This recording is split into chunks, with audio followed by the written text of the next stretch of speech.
This is Daddy Show. Step off.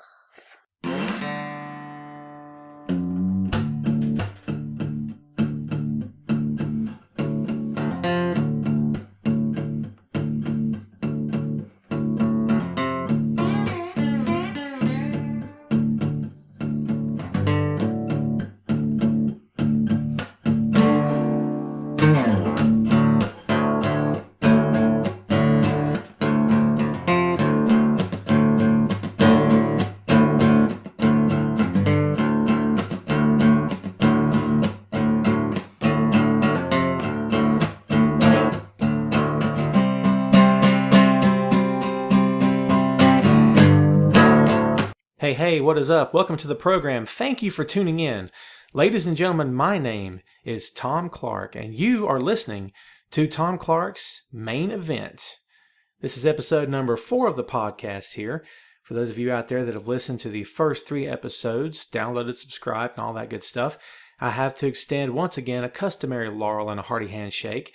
Thank you for your support, for your attention, your time, all of the above. It is greatly appreciated. For those of you that have not listened to the podcast, shame on you. I am, of course, taking notes at the end of this particular program. Now, before we go any further, let me give you this, if I may. I've not done this since the first episode. And since I am a shameless self-promoter, for anyone that knows me outside of this, can attest to, here is the skinny on Tom, yours truly. I am a WWE feature columnist for BleacherReport.com. I also write for WhatCulture.com. We cannot forget JBL, of course, John Bradshaw Layfield's Layfield Report, where I do contribute. And, of course, last but not least, Eric Gargiulo at the Camel Clutch blog. These are all fine websites, folks. Please go check them out for pro wrestling, WWE, MMA, sports, politics, news of the day, you name it, they have it. Remember, folks, support your local podcaster /writer / up all night doing his thing. That's me. Your support is greatly appreciated, and remember to vote Tom in 2016. You'd almost think I'd rehearse that, right? I promise you it's all off the cuff. That's nothing but a lot of years of writing and being able to work people. So there you go, folks. There's my little promo for the day. All right, let's get this thing kicked off. As I said before, this is episode 4 of the program. This week's main event topic is one that's near and dear to me as a wrestling fan, and for a lot of other reasons, which I'll get into here shortly. This week's main event, this time around, is Paul Heyman. That's right, folks. The godfather of professional wrestling. No one may call him that. I'm calling him that. Do you want to know why? Because that's exactly what he is. I got reasons for that too.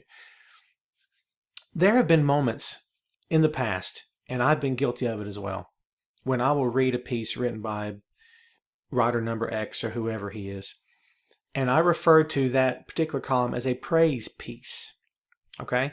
And what that means for me essentially is that the guy has spent the entire time that he's been writing pretty much supporting whoever it is that the topic of conversation is, whoever his subject matter is, perhaps trying to do his best to tell you how great the guy is, this, that, and the other. You get it, right, folks? It's a praise piece. It doesn't really go anywhere. It doesn't really have a point. The guy's not speculating as to what's going to happen at a pay-per-view, what's going to happen in a main event match, so on and so forth. It's just like, here's my topic. I love this topic. You should love it too. Let's all worship it. I've never really been a fan of those kinds of pieces. Have I been guilty of it? Yeah, to be honest, I have. Not going to lie. I've never done a praise piece as a podcast. Guess what? It's happening today, okay? You're asking yourself, why? Why, Tom? Why? Why do that, man? Why lower yourself? Why go that route? Why not just be hard-hitting and controversial and all that stuff? Well, there's a good reason for that, because when you must give credit where credit is due, I'm a firm believer in doing just that. And Paul Heyman deserves all the credit in the world. Do you want to know why? Here's some controversy for you, because at any given time, Paul Heyman is the only reason to watch Monday Night Raw. There you go. Do I believe that necessarily all the time? No, because there's some very talented guys in the locker room. But when I'm talking about the pacing of the show, the booking of the show, how the matches strike me as a fan and as a writer/analyst, the entire presentation from top to bottom, start to finish. A lot of times, if I'm being straight, Paul Heyman is the absolute highlight of the night. Let's just face it, folks. Has Heyman ever cut a bad promo? Raise your hands if you've heard Heyman cut a bad promo. 1, 2. Put your hands down. You're all lying. It's not true. Not at all. Paul Heyman is one of a kind. Because at the end of the day, Paul is automatic. He's automatic. He's one of those guys, and it's an old cliche. We've heard it 1,000 times in the past, but it holds very true for Heyman indeed. Heyman could read the phone book, and I would tune in. I'd be mesmerized, captivated. Why? Because he's that good.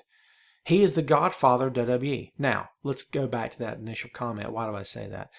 In my opinion, he is, because it's evidenced by the way he's able to persuade his clients to listen. He does business the way he sees fit. He calls the shots. He's the man in charge with a proven track record.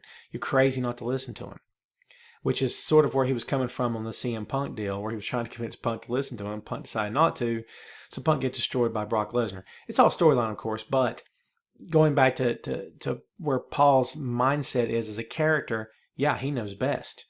So to not listen to him is career suicide.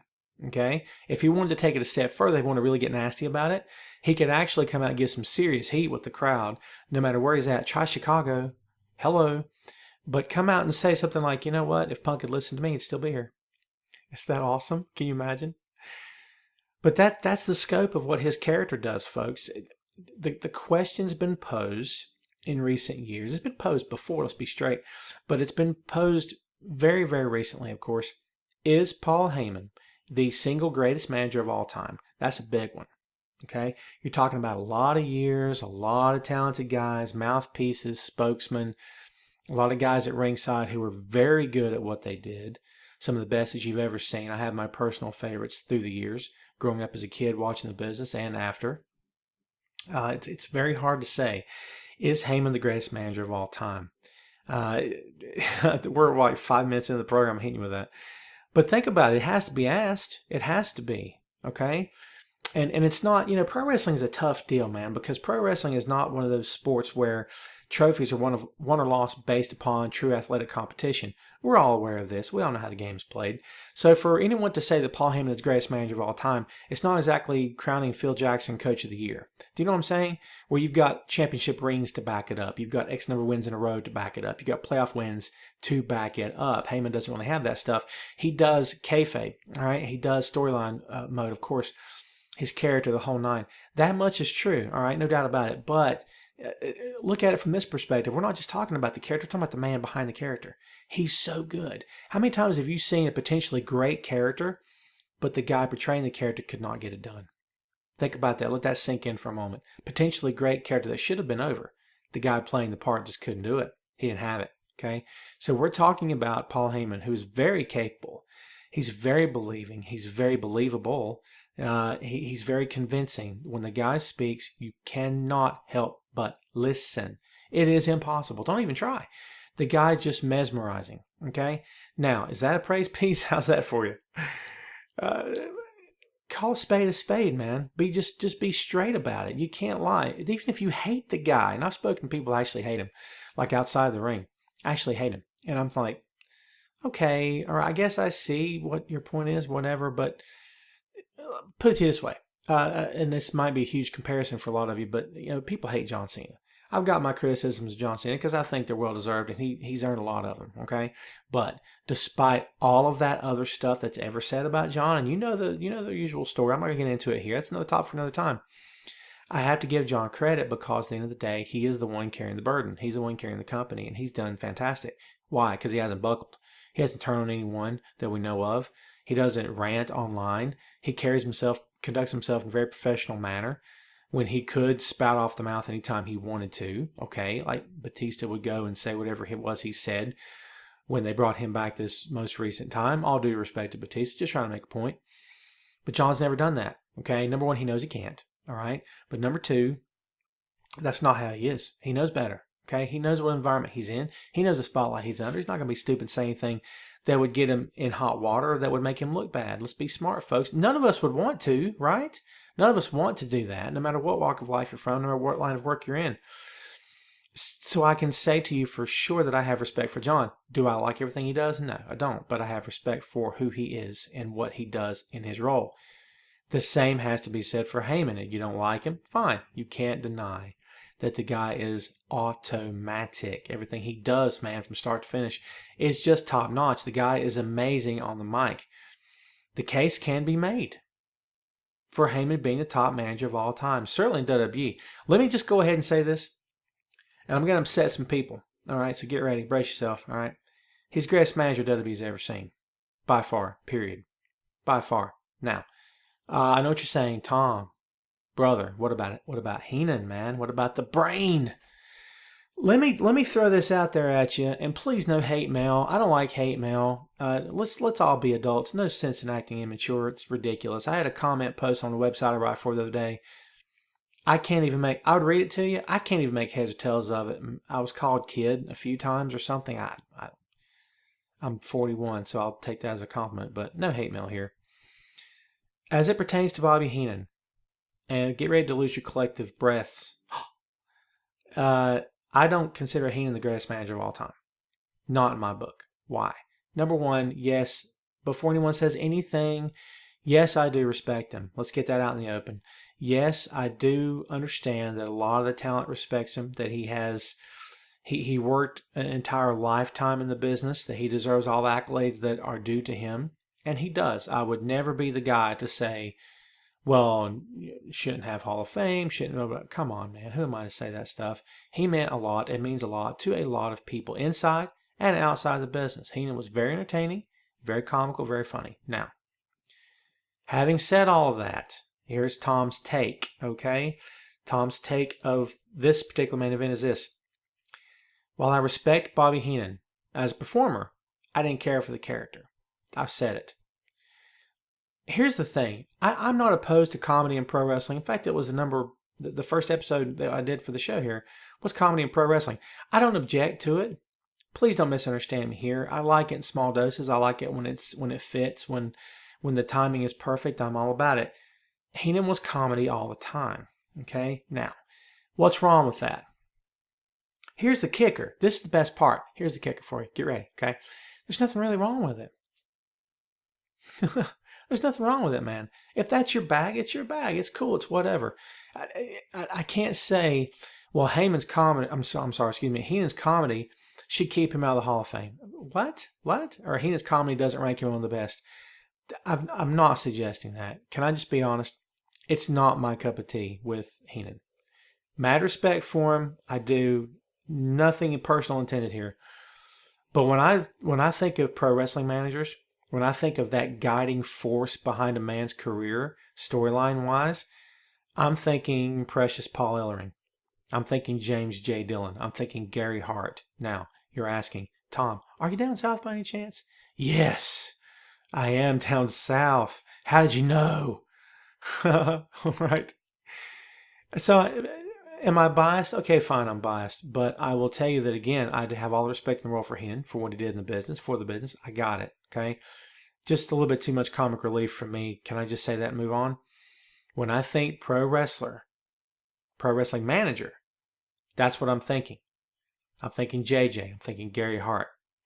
I'm thinking Precious Paul Ellering. That's what I'm thinking. Number one, Paul Jones. The guiding force, the tactician, the mastermind, the guy with the blueprints to building the perfect champion. That's what I'm thinking. I'm thinking about that guy that the heels and the roster have to work with.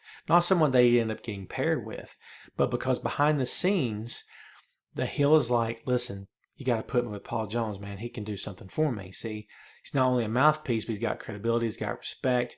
He can help get me to the next level. Just by being associated with him, Paul can get me to the next level. To me, all of that, 100% from top to bottom, is Paul Heyman. Name me someone better in that company that's, from that perspective, that's done it. Seriously. Slick? Downtown Bruno? What they call Downtown Bruno in WWE? Anybody know? It pays to be prepared. This is how little I cared about it. And again, no disrespect intended to Slick, Downtown Bruno, or anyone of the ilk that came in or around Heyman. I get that. Okay, I do get that. But having said all that, I can't think of anybody that has done as much, that has meant so much to so many different people, inside and outside the business. And to answer the question, yes, I know it's Harvey Whippleman because I just Googled it and that's wrong. All right, listen, folks, here's the point. Comedy, okay? And I know it has its place. I'm not trying to get stuck on that subject too awful much, but managers a lot of times are just considered comic relief. It's kind of like Flavor Flav and Chuck D. Like Chuck D was the main course and Flavor Flav was the appetizer. You know what I mean? You got a taste of the act with Flav, and then you got the act with Chuck D. That's how I look at it when you have a manager that's a comedian. Okay? What's wrong with that? Again, nothing wrong with it. I knew Bruno years before he ever worked for Vince McMahon. Okay? He's downtown Bruno and he's managing Lord Humongous, a.k.a. Sid Vicious, all right, in Southeastern Championship Wrestling. Detroit Demolition was his tag team partner. See, yeah, folks, come on, all right? But here's the thing. If it works, great. You got to dance with the one that brung you. Whatever gets you to the table, man, do it, right? It's fine. I have no problem with that whatsoever. It's like telling Dusty Rhodes you can't talk jive anymore. Are you kidding me? Really? It's his shtick, man. It's what put him on the mat to begin with. People know Dusty because of his speak, because of his jive, because of his banter. That's who Dusty is, man, because he could work a mic like no one could. You know, try picking up the mic after Dusty had it in his hand, brother.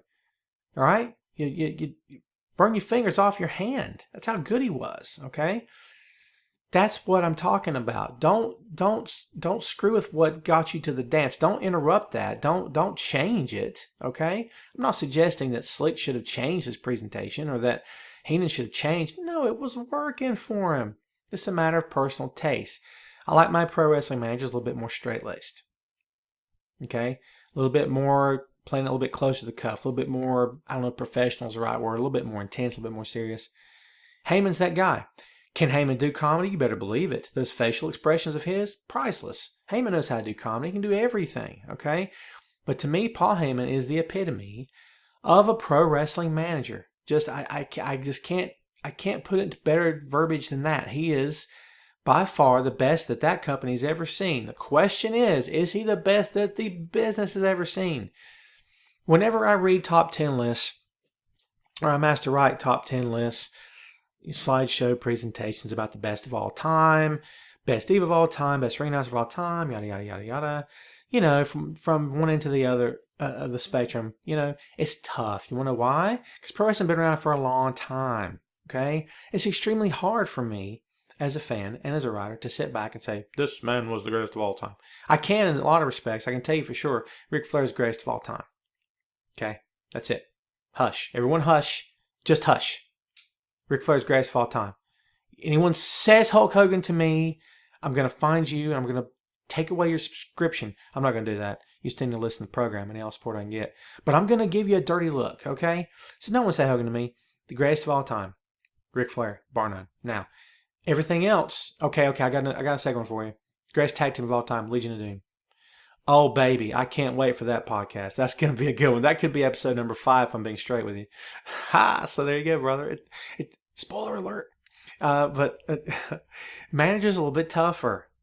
Why? Because greatest manager of all time, it's a very open-ended discussion. Why? Because it's being done now to death? Nah. No, of course not. It's not being done at all, really. Just a handful of times and that's it. But what I'm talking about is what necessitates being the greatest manager of all time. Okay? I gave you my criteria.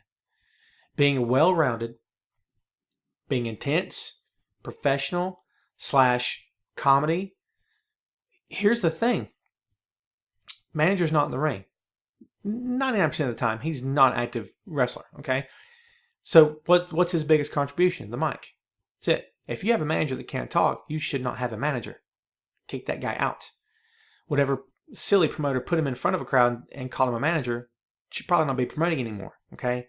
Ridiculous. And trust me, I've been involved with many shows where from a distance behind the curtain, I say, who's that guy? And I'll be told he's a manager. I'm like, I just saw him at the ring. He didn't work the crowd one bit. Come on, man. Earn your keep. That's your job. Let me just tell you this brief rundown. When I did the pro wrestling manager shtick, I did, in the beginning, it was rough because I didn't know where to be, didn't know what to do. I'd watched it my whole life. Watching and being in it, two entirely different things, by the way. True story. But it took me a while to get used to it. Once I knew where to go, where to be. And you get that from the guys that you're managing. They put you in the key places, all right?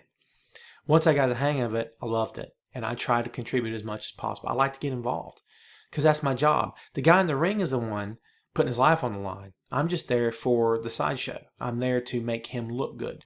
So when I cut a promo for him, it's not about making me look good. It's about making him look good. See, that's why I'm there. If I can't make him look good, what am I doing? I'm wasting my time. So yes, I'm at ringside. Yes, I do what I can to help get my guy over. Yes, I do that. That's your job as a manager. That's your contribution. That's the only thing you have. Toward the end of the night, the crowd leaves and they're going, God, oh man, that Paul Heyman pissed me off, man. You know what I mean? That's what you leave them with. The guys in the ring leave them with memories. Okay? They leave them with memories of maybe the greatest match they ever saw. They leave them with memories of just the most amazing moveset that has ever been. This, that, and the other. When a manager is by the ring, when a manager is doing his thing, there's nothing else matters than what he does, what he says, how he says it, to make him memorable. You need to be able to leave. Well, maybe you don't need to. The guy that's the heel manager, put it to you this way, back up. My job as heel manager was to make you hate me. Because if you hated me, you hated my client. Okay? That's how it works. Direct relation, because I spoke for my client. So because of that, you hated my client. That was my job.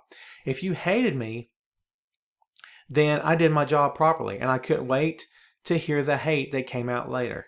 Because it was epic. It was epic. And I did the best I could with everything at my disposal to get everyone within 100 feet of me to hate me. Okay? That's what I wanted. And I did the best I could with it. All right? That's what matters. I've had a guy took a swing at me one night. I remember that. I had people literally jump up and get in my face in the front row. And I'm laughing at them. Let me just tell you as a side note, this is good advice for life, by the way. When someone's mad at you, and I'm talking about to the point where they're ready to fight, give them a smile. Because it really does something terrible to them. This happened the other day to me, actually, but we're not going to get into that. But it does something very, very bad to them on the inside. It caused some serious misfires in the brain, brother. Let me just tell you. They can't stand it. So that was my thing, was that I was sarcastic. I was loud, I was obnoxious. That was my job. The best compliment I ever received as a manager was in Hendersonville one night, and one of the guys backstage after our match was over shook my hand and said, "Man, you're great out there." I was like, "Brother, thank you. I appreciate it." And he says, "This man," he said, you're like an evil Paul Heyman." I'll take that compliment to my grave, Paul. You hear that? That goes to my grave with me. It's going to be my tombstone. Here lies Tom Clark. He was an evil Paul Heyman. It's good stuff. Ask yourself the question, what makes Paul Heyman so good? Because he's standing next to Brock Lesnar? He stood next to Ryback. He was awesome. Okay? No. That's not what makes Heyman great. What makes Heyman great is that he gets it. Because Heyman was a fan himself. Because Heyman is still a fan of the business. He absolutely gets it. You can see it in his eyes. This is a guy that doesn't have to be told what to do. He doesn't have to be instructed and directed. He knows what to do. It's automatic for him. Get it? Can't say any plainer than that, man. Paul Heyman is the king. He's the godfather because he is the best at what he does. Okay? He is the Wolverine of WWE. He is the best there is at what he does. Period. Bar none. The best of all time in that company, you better believe it. In the history of the business, let me put it this way. If I don't say he's number one, and you know, again, maybe it's because I got a soft spot in my heart for Paul Ellering. Maybe it's because I got a soft spot in my heart for J.J. Dillon, what have you. Those guys were great for their own reasons. So let's look at it, okay?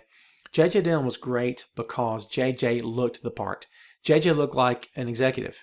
He did. He looked like a guy with his glasses and the suit and the tie, always dressed to the nines like the Horsemen typically were in those days. J.J. looked like he just stepped out of a board meeting. Okay, that he spends his entire day negotiating deals, getting his guys booked in the right places, taking care of their airfare, their travel, their expenses, their lifestyles, coordinating them, getting them on the phone together, getting in the same place, same gym, same arena, same everything. All right. That's what JJ looked to me to be. That's how well he played his role. The quintessential manager from end to end, man. That was JJ Dillon. Am I wrong? Am I wrong? I don't think so. Paul Ellering was great in his own right. Why? Did Paul look like a manager? No, he didn't. Okay, he didn't look like a businessman. He didn't look like a manager. Paul was an evil genius, but he was not evil in terms of Paul Heyman evil. He was more of a schemer. He was more of a planner. He was more of a, how do I get from point A to point D and everything in between? Like an organizer, a planner. That's what to me Paul Ellering was. Had the Wall Street Journal always wrapped up in his hands, right? I'll tell you. I mean, just classic promos, because he didn't need to say a whole lot, because Hawk was so entertaining. Animal was good. Hawk was better, okay? But Paul Ellering didn't have to say a whole lot to get his team over.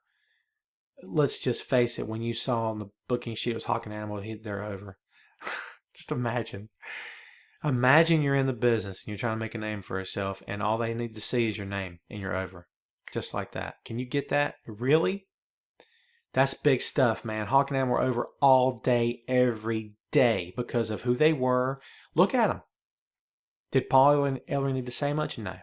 But when he did, it was good. It was very, very good. Okay? Because Paul was great at what he did.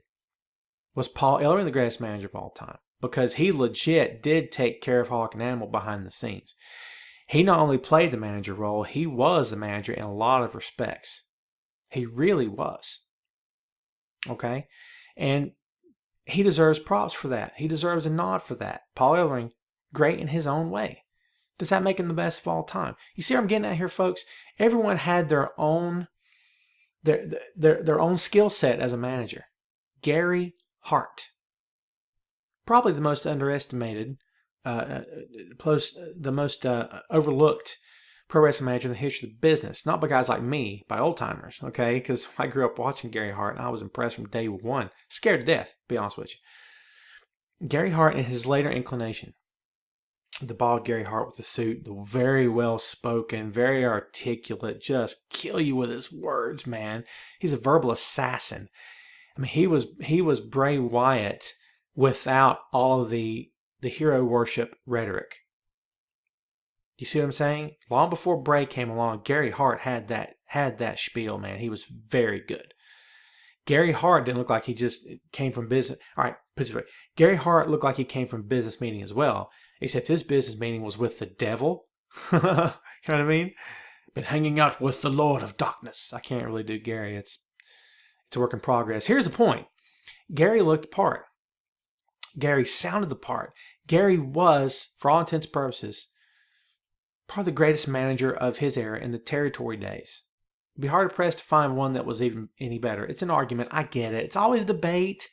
It's what we do, folks. We debate. All right? But Gary was amazing at what he did. Okay? Gary made me not only believe, Gary made me fearful. Gary comes out with Great Muta, Great Kabuki. Are you kidding me right now? Yeah, that stuff worked, man. That stuff worked. Go back and look up those old promos. You'll see what I'm talking about. If you've never seen a Gary Hart promo, don't dare call yourself a pro wrestling fan. You're insulting me. You're insulting everybody else that's ever tuned in. So there. Go watch it. Don't waste my time. So, subject at hand.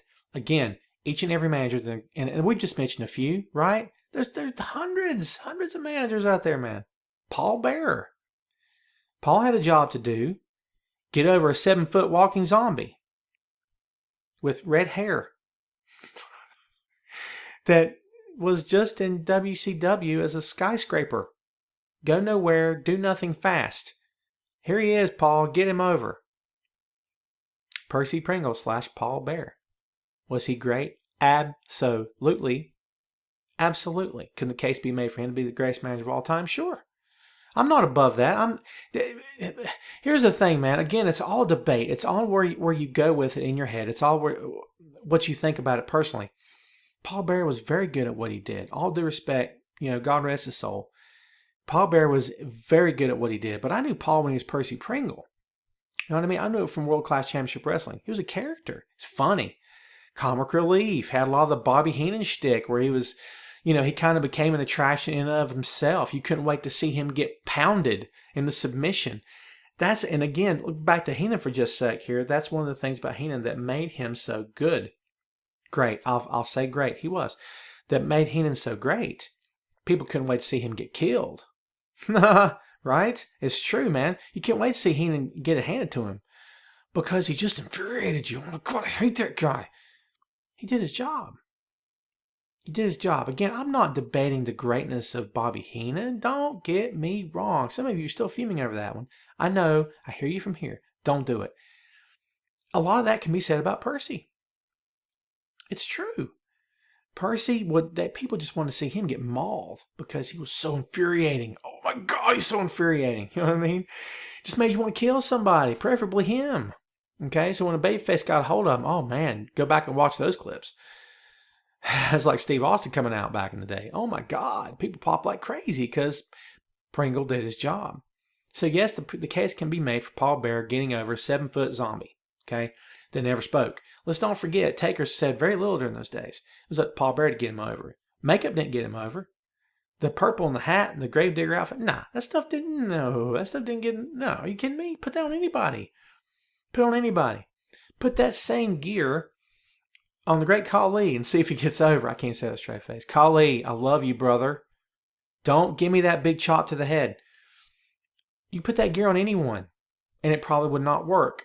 But Mark Calloway, Undertaker, very good at what he did. Grasped the concept. Okay. Without Paul Bearer next to him, it would never have flown. And if it had, it would have taken a lot longer. Let's just say that. Can we be honest and say that? Okay. It would have taken a lot longer. Paul Bearer, great at what he did. Okay. But again, one by one, each manager that you ever wanted to have the discussion about had his own unique traits, had things that he could do that maybe no one else could, was capable of doing things that maybe no one else could do. Okay?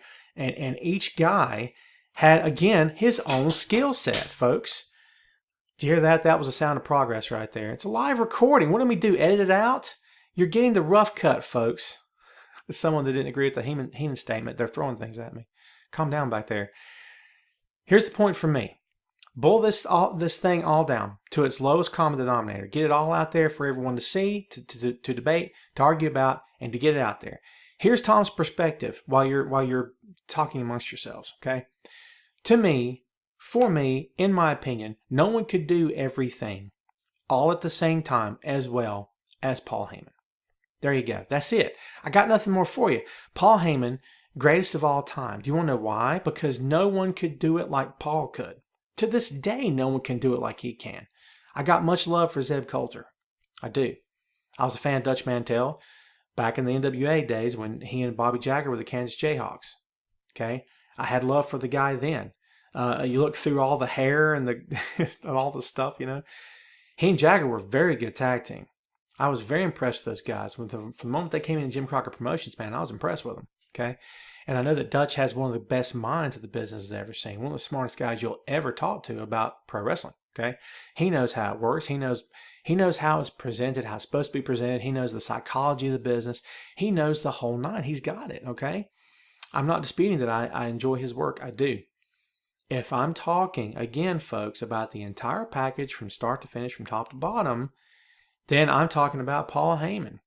Is this a matter of who's your favorite? Is that what we're talking about? Is this a matter of who's your favorite in the business?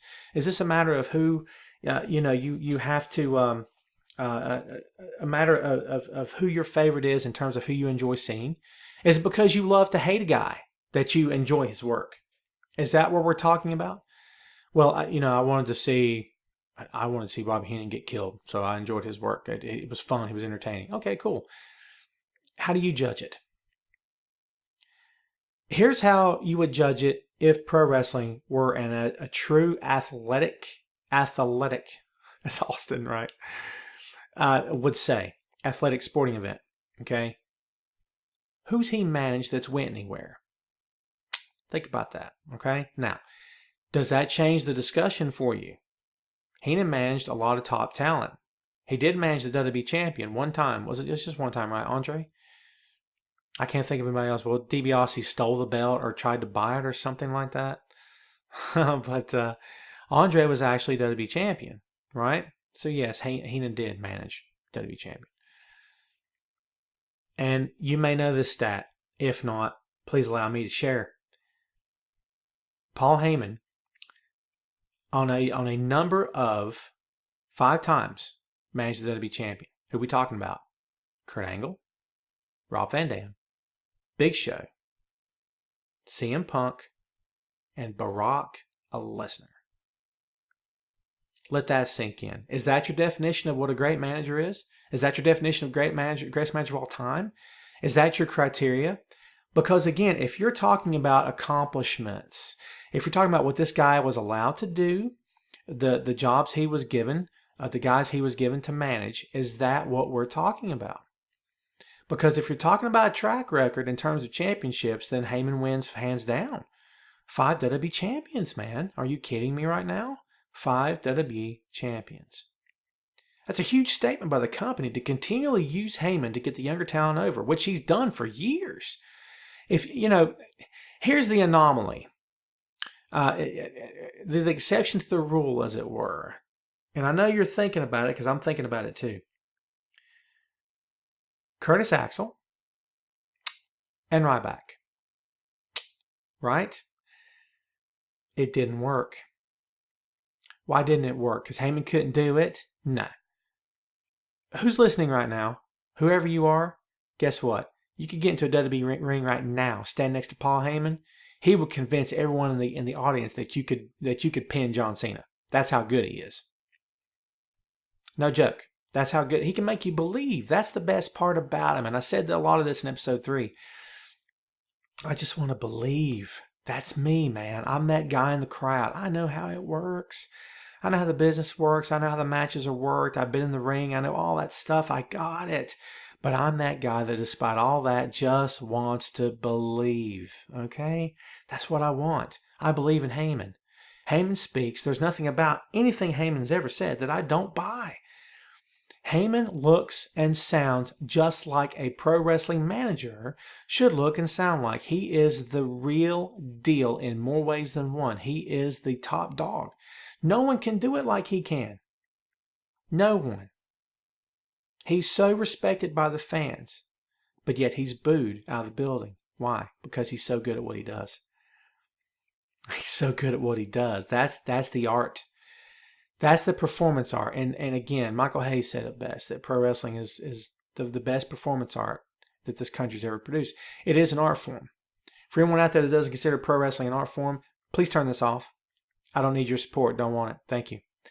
Pro wrestling is an art form. It's the one true great American art form that has sustained. It still exists and it still thrives today. And guess what? Vince McMahon shuts down tomorrow. What's going to happen? Pro wrestling going to go away? Is it? WWE, TNA, Ring of Honor, poof, tomorrow, gone. Is it over? No way. Are you kidding me? It will never be over. Did you hear me? Think about this. In the same way that football will never be over. If the NFL suffered the worst financial downfall you've ever seen in the history of an American company and had to shut its doors in 6 months, is football over? No, absolutely not. If every college program in this country stopped playing football, is it over? No. Why? Because there's a love of the game, man. I have a love of the game for pro wrestling. I do. I love the business. The business will always exist in some form or fashion. There is no doubting that, man. There is no doubting that whatsoever.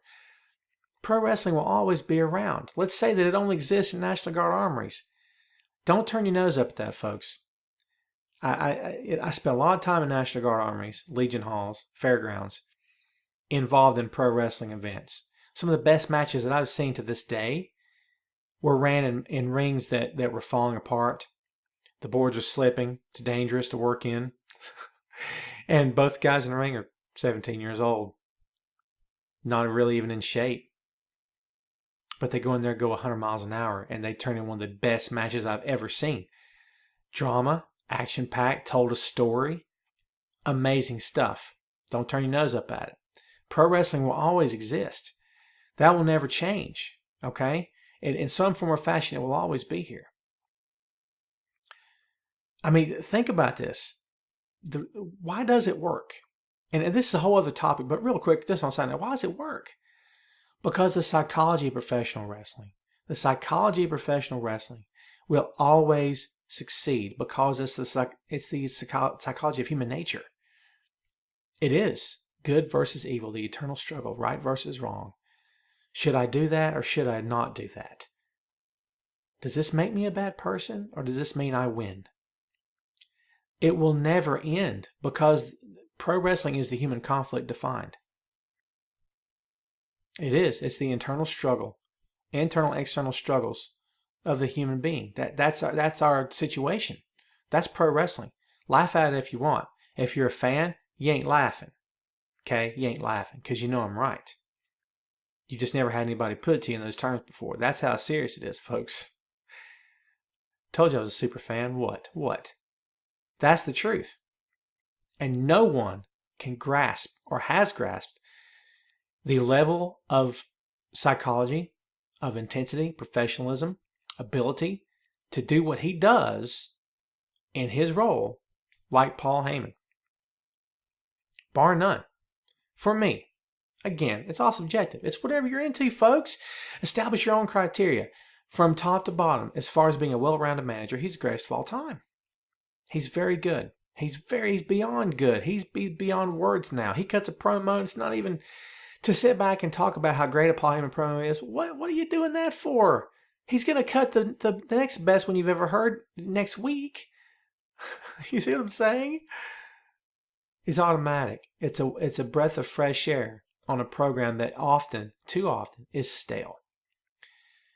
Heyman spent time away from WWE. Remember those dark days? I do. No one can talk like Heyman. No one can entertain like Heyman. Don't even think about that. It's not happening. Heyman is one of a kind.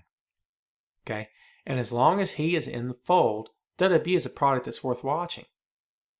Defy me. Tell me I'm wrong. You can't. You could try. You'll fail, man. Because Heyman's it. He's automatic. Again, every time he opens his mouth, it's magic. You can read the phone book and make it interesting. I said it. I'll say it again. It's true. He is head and shoulders above everyone else in the company, and he lends that ability to his guys. He gets them over in every way possible. There can be no denying that. By the way, if you have not watched his DVD, you have to check it out. I pretty much got it, the day after it came out. I was slacking. Do you want to know why? Not really just because to hear him, but just to go back and watch the old stuff. Because I'm just such an old school guy. Here's the best part about Heyman. Heyman's old school. Okay? Anyone that is coming up right now, even if they're the biggest fan you've ever seen, it's hard to appreciate old school pro wrestling unless you watched it. I'm not saying it discounts you. Don't get me wrong, okay? But to grow up in that era of the territory days in the 80s was a very special time for the business. People fawn over the Attitude Era. They fawn over the Monday Night Wars, and with good reason. A lot of great moments happening. A lot of big names came through. A lot of big money made in the business by a lot of different guys. I get that, folks. But for me, the greatest era in the history of pro wrestling was the days of the territories. And Paul Heyman was one of the stars of that. He knew what it took. Again, rewind, he gets it. He gets it. When Heyman talks to me, I don't see a guy playing a part. I see Paul Heyman, the evil genius, the godfather of WWE. That's who I see. I don't see anyone else. It's not happening. It's not. I can't even imagine. Imagine Heyman being told to play somebody else. Let that sink in. Imagine Heyman being handed a gimmick where, okay, tomorrow you have to be Paul Bearer. For real. This is not talking about the CM Punk thing with the paint and all that. This is talking about for real. You have to do that. You have to change your entire shtick to be another guy. Now, could he do it? He can do anything. That's how talented he is. Would it work?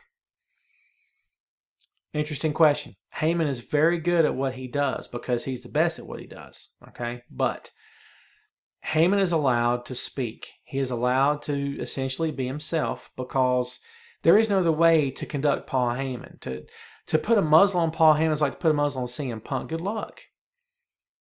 Good luck. You try to muzzle him too much, you're going to lose him. You don't want to lose him. Okay? And no matter what, who said what about anyone since all the CM Punk stuff happened, no one can argue WWE's not the same company without Punk. Can we just admit that right now? He is not the same. They're not the same company without Punk. They would not be the same company without Heyman. They weren't when he left. They would not be now. Okay? Heyman is a guy that could come out 4 or 5 times during the course of a 3-hour Raw and speak every time, and I'd be perfectly fine with that.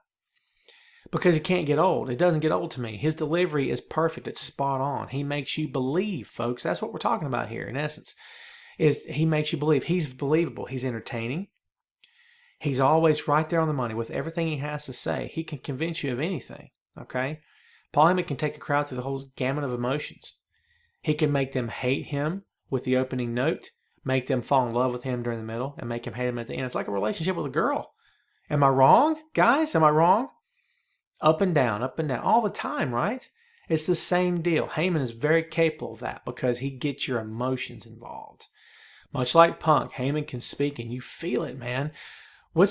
Talk about the best talkers of all time, the best guys on the stick that you've ever heard. Paul Heyman has got to be in the top 5. I said it, I don't care.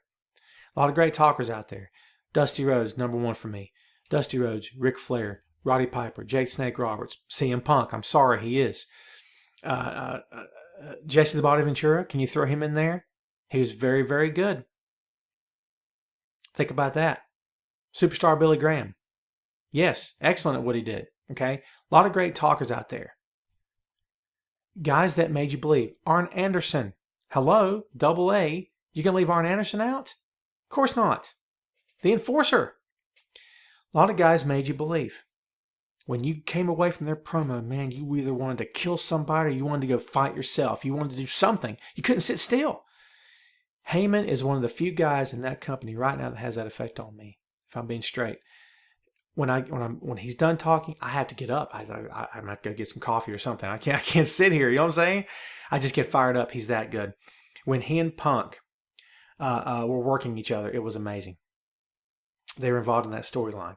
It was some of the most legendary stuff that you'll ever see. It will go down in WWE history as probably the single, maybe not the greatest, it won't be the greatest rivalry of all time, but it'll be one of the greatest rivalries that company has ever seen, the business has ever seen.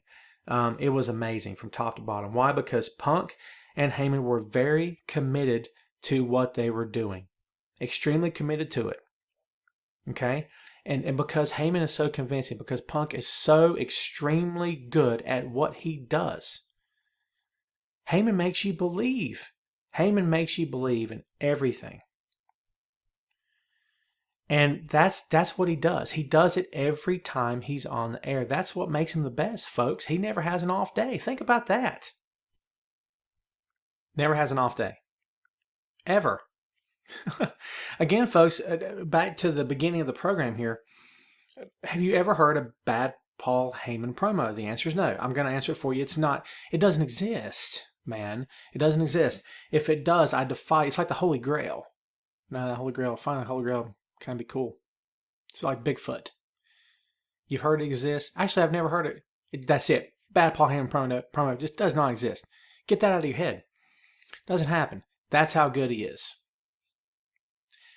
So where do you stand, folks? Where are you on this whole conversation? I like to leave, if you've not noticed by now, I like to leave the main events wide open for discussion, for conversation, for debate, for interpretation, what have you. I never like to be that guy that takes his opinion and shoves it so far down your throat you choke for days. I don't want to be that guy, man. I want to be that guy that opens up debate, okay? That gets the conversation rolling. That's my job as a pro wrestling analyst and writer. That's what I do. I like to get the debate going. I like to get the conversation started. I like to get things happening. I'm all about the debate. So what do you got? You got someone better for me? Pro Wrestling Manager? History of the business? Or history of WWE? Who you got? Who do you have? How can you top it? Paul Heyman is the best there is at what he does. And the day that he ends up finishing up with that company will be a sad day for fans and a sorry day for that company, because they need more people like Paul Heyman in the mix. Because Paul gets it. Bray Wyatt gets it. CM Punk got it. A lot of guys in that company right now, some from NXT, a lot on the main roster, they get it. Okay? It's very clear to them. It's not a mystery. Okay? They get it. They understand how the psychology of the business, they understand how it works. They understand from top to bottom, they get it. Okay? They're not there to necessarily go have a career after wrestling. Like, they start as superstars and the first thought in their head is, well, I'm going to have to transition one day. Might as well start acting now. No, they want to be pro wrestlers. They wanted to be in this business. Heyman wanted to be in this business because he wanted to be in this business. Okay? Not because he wanted to do anything else. Not because he wanted to be somebody else. He loved the business. Don't get me started on that, man, on commitment to your craft and what it takes to get over. That's a whole other topic. Let's just boil it all down for you to its most basic terms. Paul Heyman's committed. Paul Heyman is committed to making his part of the show as good as possible. That's a commitment to your craft. That's caring about how you look. Why? Because you want to look better than anyone else? No, because you want the show to succeed. That's what Heyman's all about. If there's anyone on that roster, in that locker room, working for Vince McMahon as we speak, that's not all about that. Here's my deal, folks. If everyone's not working together for the betterment of the company's going to fail. And there's been crooked pro wrestling promoters in the past. There have been guys that lie and the payoffs are not there, and shady dealings back, especially back during territory days. I'm under no illusion otherwise. So a lot of times you'd have to ask yourself, why should I have loyalty to a promoter like that anyway? So maybe not getting down that specific, but again, if everyone's not on board with what the company is trying to do and is working together to make the best event, the best program, the best presentation possible, it will fail. There's no second guessing that at all. It'll fail. Paul Heyman's committed to his portion of the program. 1 promo, 2 promos, 3 promos, makes no difference. Heyman is 100% committed to his portion of the program. He is. Whether it's to get Brock Lesnar over, CM Punk, whoever's going to be standing next to him. And real quick, folks, talking about Heyman and the impact that he has on a daily basis, on a weekly basis in WWE, on WWE programming. Look what he's done for these guys. Brock Lesnar had a lot of potential in OVW. He was just kind of sitting there. No one was doing anything for him. Heyman spoke up for him. Vince put him with Brock. The rest is history. CM Punk gets signed by WWE, gets shipped to Florida. He's not brought to the main roster for whatever reason. Punk was the top hand on the independent circuit. No one was better than him, arguably, at that time. Okay? Gets shipped off to Florida. Not happy. Paul sees something in him. Nobody was speaking up for him. Paul spoke up for him. Punk gets kicked to the main roster. Look what happened from that point on. Okay, that's oversimplified, but you get my point here. No one thought much of Steve Austin back in WCW. He was just another guy with long blonde hair wearing a robe. You know how many guys there were down south that looked like that? I mean, seriously. And to me, from a distance, even as a kid, as a fan, I thought Steve Austin was a ripoff. In my opinion. Now, he takes the robe off and starts working a match. That's different. But the presentation never felt right to me at all. Stunning Steve, I never got that. Now, not that I had any sort of... I didn't have the wherewithal. I wasn't able to, to see the future and see what he'd become. But I can tell you it didn't feel right. Not to me. I go back and watch those old clips. It doesn't feel right now. You know what I mean? Not a bit. That's not him. But Heyman believed in him and helped get him over. Heyman is not just out for himself. Let's boil it all down, again, folks, to the bare essentials. Bring it all down to the very bottom line here. A manager is someone that helps his talent along and helps him up the ladder in the company. That is the goal. If it's not the goal of every pro wrestling manager that's in the business today, then he is wasting his time. It's not just so you can be there to put on a suit and get the mic and try to sound fun or sound cool or sound great. You know, I'm just going to be straight with you right now. When I first got in, I wanted to be the guy that sounded the coolest. I wanted to sound like Paul Heyman. That was my whole shtick. I wanted to sound like I knew I was very smart. I knew what I was doing. I would try to get in a character. After a couple of shows of doing that, it occurred to me, man, the guys I'm representing, or, you know, that I'm out here with, are not really going anywhere. You know what I'm saying? That's when I, as a manager, began working just a little bit harder, because I wanted to do all I could to make my guys' matches the best matches on the card. If I could contribute even a little bit to the drama, the intensity, the action around the match, around the ring, in the ring, whatever I could do to help, I wanted to do it. And I did as much as I possibly could. Okay? Could have done more. Sure. But did what I could to help get my guy over. Paul Heyman doesn't care about himself. Okay? We all do to some extent. We all have ego, right? We all care about how we look and how we sound. Paul Heyman cares more about the product, and he cares more about the guy standing next to him, about the people he does business with week in and week out. That makes him great. What made Shawn Michaels one of the greatest entertainers of all time in that company? Because he gave back. Because he made the guys he was in the ring with look like $1 million. Because that's what professionals do in the business. That's what Heyman does. Okay? Heyman is selfless. Shameless self-promoter? Sure. He'll take that all day. But he gives back. It's not about him. It's about Lesnar. It's about whoever he's representing at the time. And can I just speak up and say I would love to see a new Dangerous Alliance? I'll be one of those guys. It's probably never going to happen. I would love to see it. Because let me just tell you right now, folks, I don't think the McMahons will ever do that. Do you want to know why?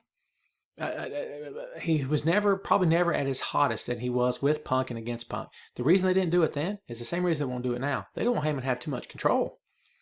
Because having a Dangerous Alliance in WWE, with the track record he has, if say you put 4 guys with him, well, not all 4 guys are going to lose on every show, right?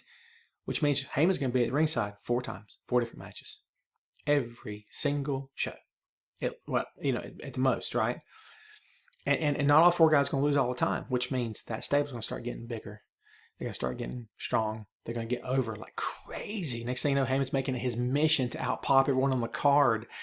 And then it becomes, oh, well, we can't have that now. We're going to cut him back down to size. Is that a shame? Can I just say, and in all due respect to everyone involved in WWE, they're a bunch of hardworking guys, not just in the ring, but running the show, running the whole nine. A lot of respect to those guys and creative. I'm just, no joking around here.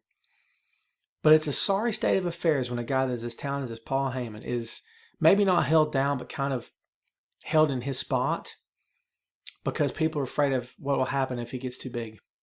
When really he's one of the most entertaining guys in the locker room. That's a shame to me. Well, there you have it, folks. A praise piece, as you may say, as I may be accused of, and I've been accused of a lot here. Trust me, folks. But perhaps a praise piece. You know what? I'll take it. Episode 4. What you got for me? You got some feedback? Think I'm out of my mind? Did I miss something here? We certainly didn't mention all the managers that we could have talked about. Is this a topic we will revisit in the future? Absolutely. That's what I love about this format. That's what I love about this show, folks. I can come back anytime I want to, do a part 2. Why not? So there you go. So, folks, if you got anything for me, hit me up on Twitter at TomClarkBR. TomClarkBR at yahoo.com is my webmail. Do they still call it webmail? Email. You get it, right? You know what I'm talking about.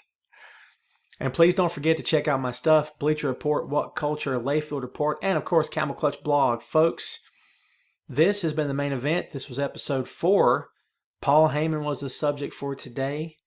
We're going to be back next time with a whole new main event, whole new set of discussion topics and everything in between. So, folks, thanks again for listening.